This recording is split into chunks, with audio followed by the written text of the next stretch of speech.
I introduce Glenn properly. So welcome to the Powell Theatre, a historic part of not just the British film industry, but the global film industry. A really prestigious audio mixing facility that's worked on a number of award-winning productions over many, many years. For us at Dolby, it's an exciting place because it was one of the first Dolby Atmos mixing theatres, not just in the UK, but anywhere in the world. So back in, I think, 2012, we worked with the team here to equip this room to be a place where the magic would start to happen of people starting to make Dolby Atmos titles. And Gravity, which was one of the first titles that was mixed in Dolby Atmos, and actually that Glenn worked on, and some of the work for that title was done, I think, in this facility. So if you can look around, it's obviously fully equipped for Dolby Atmos. We've got speakers arranged all around us. We've got speaker arrays overhead to give us that ability to paint a more detailed, more immersive, completely wraparound experience in sound. So this, for us in audio, is where the magic really happens. It's where we first see all of the elements of the movie coming together. We've probably got finished picture, or nearly finished picture edit. We've got the computer graphics, we've got the special effects, and now all of the sounds, the music, the sound effects, thousands of layers of sound coming together to be really the first time that the creative team, the director and his team, see the whole story come together, get a feeling of what the finished movie is going to be like. So it's a tremendously exciting part of the creative process after many, many months or even years of work on a movie to see the project finally arrive here and being near to completion. So we're lucky to be in this room here today. They've only recently finished work on Emma, which has just gone on release, I think, last weekend in the UK. So we're lucky to have the chance to come in here as they're between projects. So I've described this as being where the magic happens. We're lucky to have one of the chief magicians of that process here, Glenn Fremantle. So Glenn is a multi-award-winning sound designer. Won an Oscar for his work on Gravity. Nominated multiple times for BAFTAs. I think you have a BAFTA. A couple. Including a nomination for his work on the original Fantastic Beasts, I think. And you'll have a chance to see a clip that Glenn worked on of the later Fantastic Beasts 2, just in a short while. So maybe we can kick off, Glenn, and you can tell us actually what a sound designer does. Well. Well, when you have a film, by the time the film's finished, nearly every sound, apart from the dialogue, has been made again and created by, the sound designers and so forth like that. So it is, and also one of the reasons that we create everything again, not only to make it more dynamic, more exciting, cinema, is that we have complete control over every single sound in a film. It doesn't matter if it's like he's talked about Emma, which is one of our ones as well. So Emma, the backgrounds that you can create, that has seasons. So obviously when they shoot a film, they don't wait all year to create every season or whatever. So you're really changing with the sound, you're changing all the seasons, you're changing everything, with whatever film it is in whatever country in the world, you try and create where it is at any given time. And it might not even be in that country for a start. But then with other films, we have every single sound, we can move anywhere, and we can control it through the process of this final mix, right into the last minute, either until we run out of money, or until we run out of time, or we have to stop, because that is the only time films ever stop, is the truth of it. They go preview and we go on forever until someone tells us we can't do it, because that's the nature of anybody in this business, to be honest with you. You can always keep changing it or having another idea. And this is how we work today, which wasn't how when I first started, we can do that, And the dynamics of Dolby Atmos, obviously I was lucky enough years ago in 2000 and whatever it was, part of this progress. I remember got one of the heads of it come down and said, we got this concept, what were you going to do, what would you like? Not that I could make that, I'm not clever enough to figure all that out, but it's about making it more sound. The emphasis was on picture, and then now that a big people, when you go talk about people love sound now. They become aware of sound, yeah, and when they go to cinema, they come out and the sound excites them now, which is an amazing thing. So being able to up the ante, which was a big step up, and to be able to create sounds that you can move, surrounds that were full range, and just the excitement that you can create with this extra tool that you have was a great thing is a great step forward in cinema and for the home system, because now, obviously, I think we are doing nearly every film I do now, we have to do a home Atmos version of the film as well. And like these products, they're coming in. They're gradually, people are cutting on so that people have more access to them. All the people, the filmmakers, all your studios, your Netflix, your Amazon, they're already on it. They want to make this content because people want it, So whether they want it to come through their headphones, whatever, they want to hear it like that. So, which is a great thing that people are aware of it. So that's what which is great for me, So I'm fine. Anyway, I should show you this clip. This is from Fantastic Beasts 2. It's a clip which basically shows you the dynamic range of a scene that can be told in storytelling terms with the sound as well. So, great. And if we're going to just ask, so we have special permission from Warner Brothers to show you the clip today, but one of the conditions they have is please to ask that there's no capture of it, so no images, video or audio recording just during the clip, please. Thank you. Do you there? Well done. Yeah. Apart from making us all jump. Well, no, it's about power, that sequence as well. So you've got the wizard one against the other. So it's basically a battle, but in a different way. It's not a fist fight, it's a fight of power. And so the thing was that you have that, but we want to be able to move it through the audience, so the power will go through, and you think you get the sense of it. And of course, of anything, the dynamic within the mix, coming something beautiful and quiet to go into something makes that moment part of the design a bit more elevating. And then, so that if that is a situation where you're using the whole of the Atmos, using the weight, you're using the beauty of the sound that you can get with the weight, and that's in a clip that's why I'm trying to find one of the bits of the clip that had everything sort of in it over a period of time. And you couldn't have done that a few years back, because you could have gone, but you wouldn't be able to move it through the cinema and overhead all at the same time. And it doesn't do it always. Sometimes it goes there and then it goes, and then it closes even the screen closes in, and then comes out again. So you hear sound, but you have the movement within the sound, which is a good thing to have, because it's a different experience. It makes an experience, then that's what cinema should be about anyway. And home entertainment, obviously.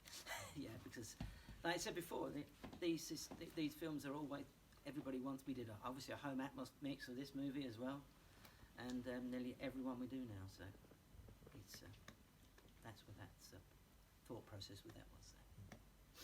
And quite often for demonstrations like this, we end up picking things like these action sequences. Well, but how do you find like Atmos helps you for other kinds of? Well, we use it all the time, and just to create, let's say to create width.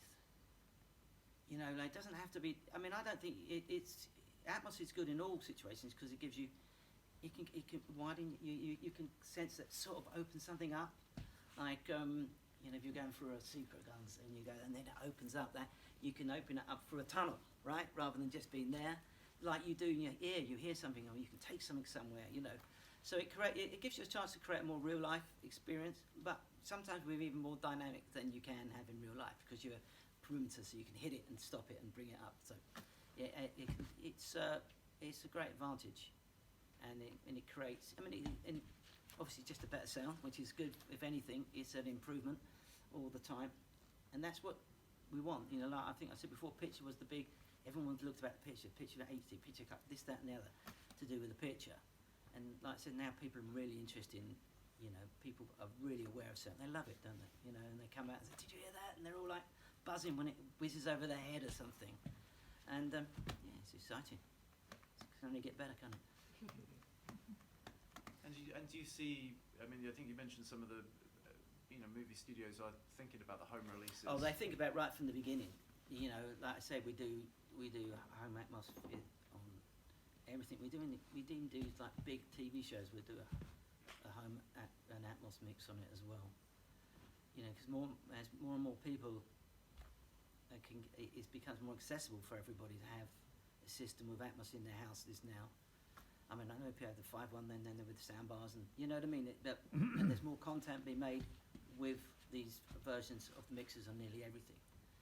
So they are really, because it's a very important part of the marketplace is people's homes now.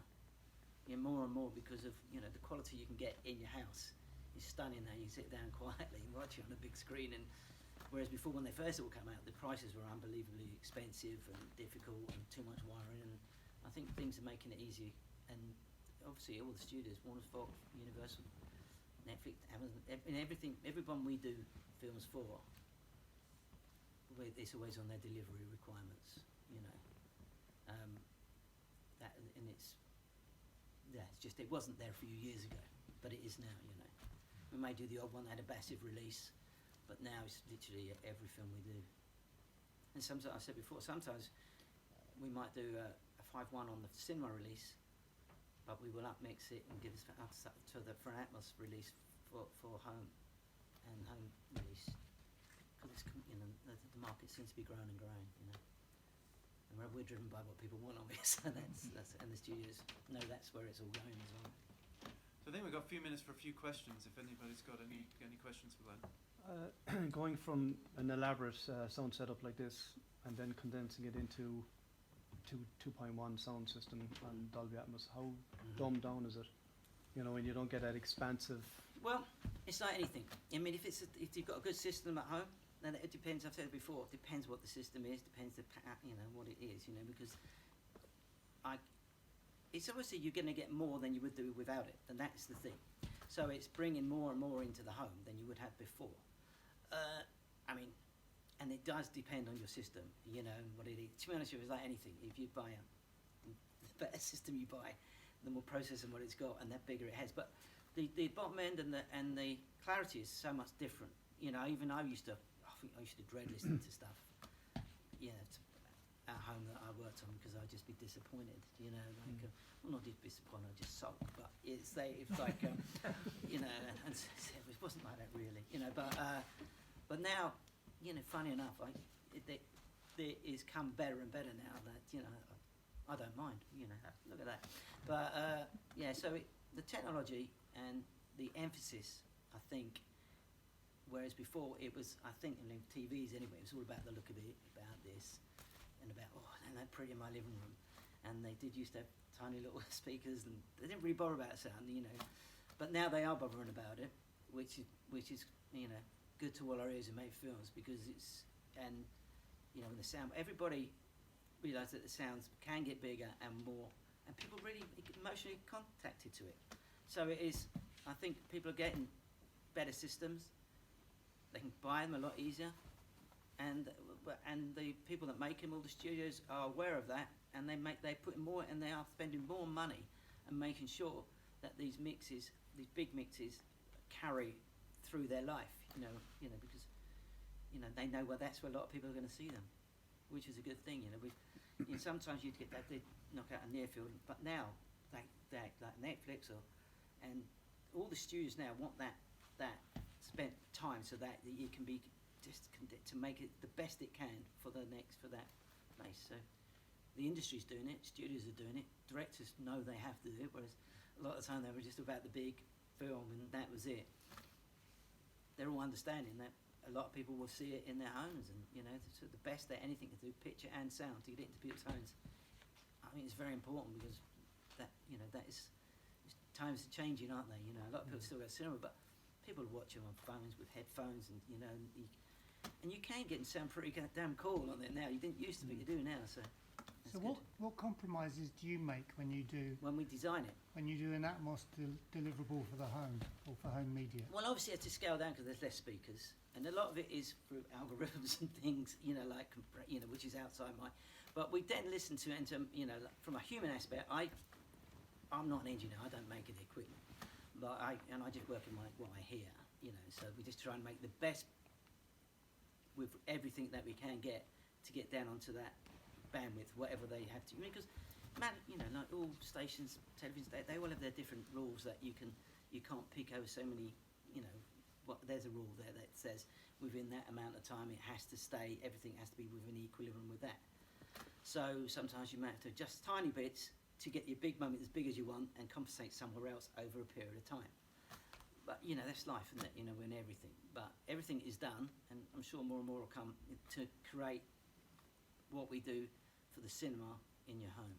And a lot of care is taken for that, because you know, directors, they want their films seen and heard in the best possible place they can, anywhere. So you know, and you know, manufacturers, everyone's going for that because the market's changing. You know, people are doing different things.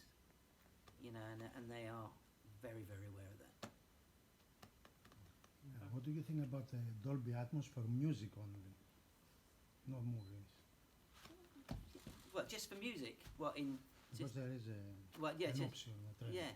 Yeah, I think we've made some announcements recently about Yeah, it. I don't know if you're well, Dolby Atmos music's good. You know, I mean, it's because when we go to a score stage, and we're doing a Dolby Atmos, we're doing a movie, and we're doing Dolby Atmos, they will mix it with the Atmos in mind, right? So we'll create certain bits for sound, we'll create certain bits for above, to open the film up. So, composers down at Abbey Road, we there, and then with his Dolby, his Atmos mix, they're excited because they've got something else to do, and also they mic it for Atmos as well. Mhm. So I've got a picture. We were doing a film down at Air Studio, and so they have a load of mics Mics. above, so that we could put that sound above us. Do you know what I mean? So you know, you may enhance that, whatever, because storytelling can be different in different times, but they do it like that now, so that it's not just like we're going to fudge it. It's not fudged. It is thought about right from the off. So and it can create this beautiful space and everything, you know. And I mean, it's a great system. There's no doubt about it. So you know, and you can get weight, and like you say, the full range of these in cinema of that. That's why composers love it, because they can get that warmth in everywhere. And it's a basement. We like sound. You know, you give the weight. You can do anything. So. Yeah, so the movie industry's been mixing the music part of movies in Dolby Atmos for years. It's only the music only releases that is the news, you know, but obviously that's been great to see with the recent announcements that it's, you know, that you sound like you're aware of. So there's about 10 minutes left before you have to move on. So I'm going to switch the TVs on back down here. So anyone wants to come and